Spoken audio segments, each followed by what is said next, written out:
Welcome to a Foxy Tech Tips tutorial on switching the left and right sticks on PlayStation 5.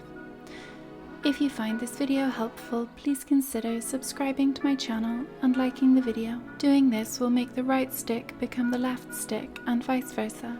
From the dashboard of PS5, move to the top and then go to the right until you get to Settings and open them. In Settings, select Accessibility.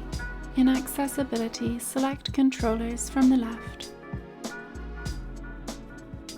Here in the controller settings, select Custom Button Assignments. Now enable the toggle called Switch the left and right sticks. Your PS5 controller's left and right sticks have now been switched. You can come back here and reset it later. And that draws an end to this tutorial. Please like the video if you found it helpful, and subscribe to Foxy Tech Tips for more PS5 tips and tricks.